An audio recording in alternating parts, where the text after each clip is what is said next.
Hello, and welcome to another episode of Rubicon Unlimited. Today, sad to say, I have a check engine light. This is the first time I've had to deal with one since owning the Jeep, and I have an idea of what it is. Last time I went wheeling, I totally mashed up my Evap canister. My Jeep came with a bit of a skid plate, definitely not substantial enough, so the Evap canister got a little bashed up. So today, we're gonna replace that and make sure that doesn't happen again.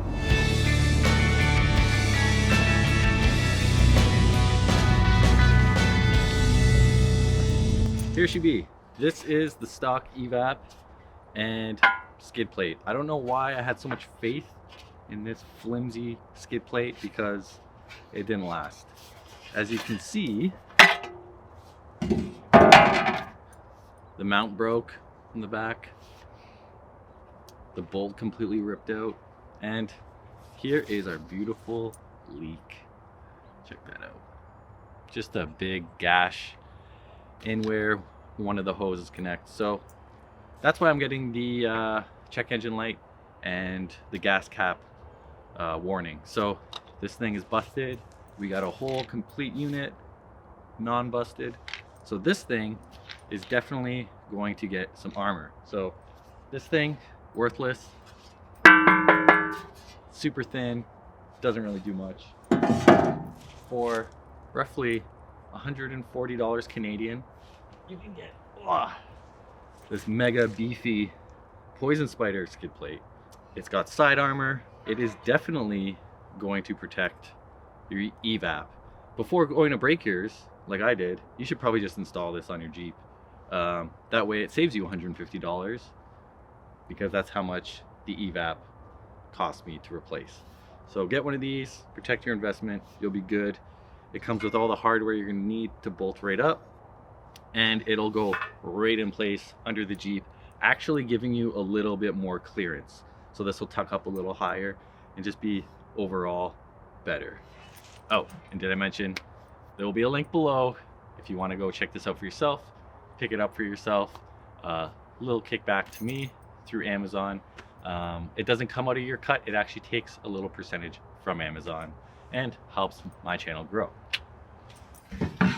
So we got our nice plate here, skid plate, Poison Spyder logo. One little weird part is this was supposed to be countersunk, okay? Because it comes with a nice countersunk bolt, but mine wasn't, so I had to drill it out. I'm gonna have to paint that. It's fine, it's not a big deal. So that'll sit flush, that way it doesn't get hung up on the trail and break. So I have a late model Jeep, and it has these tabs on the back of the Evap canister. So this is the bracket I'm gonna be using. This kit comes with the other brackets in case you have an early model Jeep. So slides on the back there, and then slides under here, and this is where we're going to be bolting up into the underside of the Jeep, so that'll be nice and secure. And then on the front here you can see there's a hole. That is where we're putting our countersunk bolt. From the underside we take this little plastic washer, and that is going on the bolt underneath the Evap canister bracket. And then you're going to take your washer and your lock nut. So we're going to secure that down, and then we're going to install this bad boy up under the Jeep. Oh hey friends, welcome to the underside of the Jeep. This is going to be a super awkward angle for me to film, but I'm going to do my best here. We're at the rear of the Jeep, and here is our Evap canister. We've got a bunch of lines running to it. We're gonna have to pull these out, and then we've got a couple bolts to undo. Use 16 mil to undo. So we got a bolt here, 2 16s on the front of the canister here. That'll drop the skid plate and the whole canister at once, and then we can undo the clips. Now the clips do use this really strange C-clip. It's hard to show there, but you got to pinch both ends and then pull out. A lot of people break these things You can find them at auto parts stores. The one that I actually did break, because I did pull this off already once, I can replace with a small zip tie.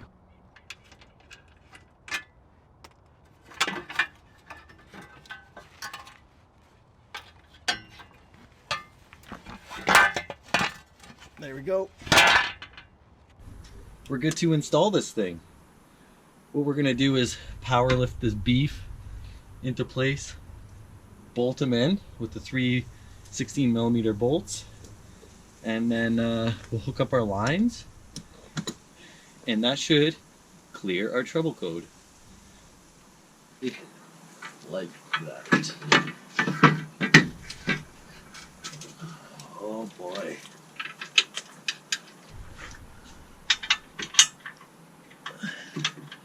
Front bolts, let's go, buddy.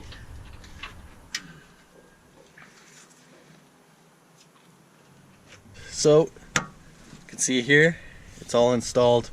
We have our electronic, whatever this is, the sensor connected, hoses all clipped in. Don't forget those C-clips, and I actually broke this top C-clip. So I went and used a just a normal zip tie, and that fed through, and it locks it in so it won't fall off. So that's a good little hack if you break that clip. The bottom one is a smaller clip. You could probably use a smaller zip tie if you break that one, but I didn't break mine, so I used the factory clip there. We're good to go. This thing's looking good.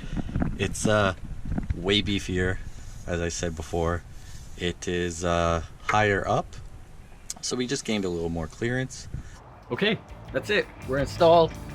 We got our Evap canister in there, and we've got that beautiful new skid plate that's gonna really protect this thing and hopefully keeping me from having to ever replace this thing again. Which means this thing can go to the garbage. I actually pulled off this one piece just because you never know. It's always good to have a spare on the trail just in case someone needs it. I've already cleared my engine code, and that thing's gone for good.